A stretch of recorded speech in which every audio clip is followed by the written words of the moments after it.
So we're going to take a look at using L'Hopital's rule with a couple of examples. And there's a lot of words and symbols here written in describing the rule. But the thing to keep in mind is that this is really a thing about how to calculate the limit of a quotient where both the numerator and the denominator, they both go to 0 or they're both infinite. The limits are both infinite. Okay, so let's take a look at how this plays out with a couple of examples. So here's one example where we're calculating the limit as x goes to 3 of x squared minus 9 divided by 3 minus x. And our favorite method of evaluating limits is direct substitution. So the first thing we're going to try doing a direct substitution. And if we do, the numerator goes to 0 and the denominator goes to 0. So this is an indeterminate form of type 0 over 0. Okay, and it's important to recognize that I am not writing a calculation that is 0 divided by 0. This is a name of a type of indeterminate form. And previously, before we learned this, we had said, basically, if you get a 0 over 0, that this requires a little bit more work. What we did before was we said, let's see if we could write this function in a different way so that we could use a direct substitution. So our previous method might have been to factor the expression. So we go limit as x goes to 3 of x squared minus 9 can be written as x plus 3 times x minus 3 divided by 3 minus x. And you might see that the x minus 3 and the 3 minus x look very similar. And so this is the same as the limit as x goes to 3. Let's say the 3 minus x is the same as negative 1 times x minus 3. So x plus 3 times x minus 3 in the numerator. Now we can cancel that common factor of x minus 3. And this is the same as the limit as x goes to 3 of x plus 3 divided by a negative 1, which would be, now I can actually do direct substitution, negative 6. So this was our previous method. We saw in the beginning, just sort of try a direct substitution, and we get a 0 in the numerator and 0 in the denominator, and that is an indication that we need to do more work. And in the language of 4.4, what we're going to be doing is we're going to be calling that an indeterminate form. Indeterminate form means it's a version of do more work. Okay, so now using the L'Hopital's rule, what we're going to do is we're going to look at this same thing. Limit as x goes to 3 of x squared minus 9 divided by 3 minus x. And I'm going to make a note here in my work that this is an indeterminate form of type 0 over 0. So I'm going to say this is equal, by a L'Hopital's rule,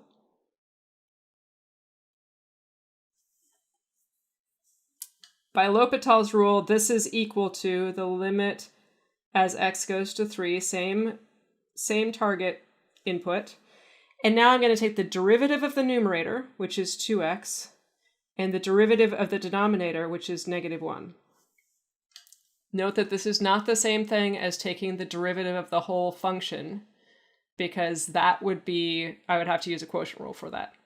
So I'm taking the derivative of the numerator and the derivative of the denominator, and L'Hopital's rule says magically the limit of the original quotient is the same as the limit of the quotient of the derivatives. And now I can do direct substitution. This is 6 divided by negative 1. which is, again, -6. Okay, I should have mentioned this is L'Hopital's method. Okay, now in this case, I don't think it's necessarily like easier to do one way over the other, but you can kind of imagine, like, here's another example where if we're going to calculate this limit, and you know, if you go through, you can actually see that the numerator and the denominator both go to 0 as x goes to -2. And what this actually means is that x plus 2 must be a factor of both the numerator and the denominator. But that's kind of a pain in the rear to actually have to factor, especially the numerator. So what we're going to do is we're going to use L'Hopital's rule. And it is important to check that this goes to 0 and this goes to 0 as x goes to -2. So this is an indeterminate form of type 0/0. So I'm going to write this again. So limit as x goes to -2 of 2x to the 4th plus x cubed minus 5x squared minus 13x minus 30 divided by x squared minus 4. I'm going to make a note here. This is indeterminate of type 0/0. So this is equal by L'Hopital's rule. The limit as x goes to -2 still. And I'm going to take the derivative of the numerator. That's 8x to the 3rd power minus 3x squared minus 10x minus 13 divided by the derivative of the denominator is 2x.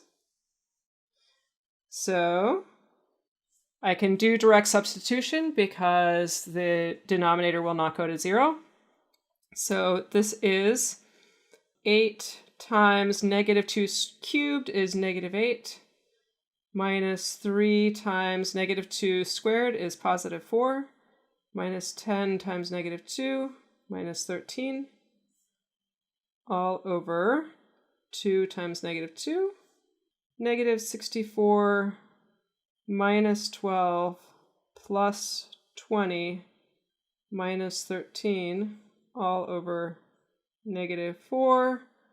And this ends up being, oh, let's see, -69 over -4, so 69/4. So I want to take a little bit of a look about, like, why should L'Hopital's rule work? So notice that there were two different indeterminate form types, and we'll look at some other ones in another video.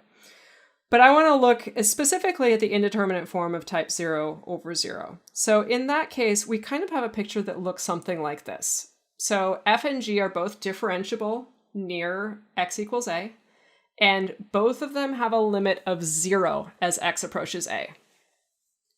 And so since they're differentiable, we can think about what happens if I zoom way in to x equals a. You know, since it's differentiable, then if I zoom way in, then f of x looks like a line at near x equals a, and g of x looks like a line near x equals a. So I can actually rewrite this as y equals m times x minus a. That would be what it looks like at a. And maybe since that's g, there's going to be two different slopes. So m2 for g, and for f, y equals m1 times x minus a. So that's basically like at the point a, f and g look like lines. Let me write this. near x equals a, f of x looks like m1 times x minus a, and g of x looks like m2 times x minus a. So then the limit as x approaches a of f of x divided by g of x, since we are near x equals a, this should be equal to the limit as x approaches a of m1 times x minus a divided by m2 times x minus a, which now the x minus a's cancel, and so this is equal to the limit x approaches a of m1 divided by m2. And keep in mind that m1 and m2 are in fact the derivatives of f and g at x equals a. So this is just a little bit of an idea of like, it gives you a feeling for why L'Hopital's rule should actually work the way it does. If you want a more specific proof or a more thorough proof, the actual proof is in the appendix of the book. And in the next video, we will do a couple more examples.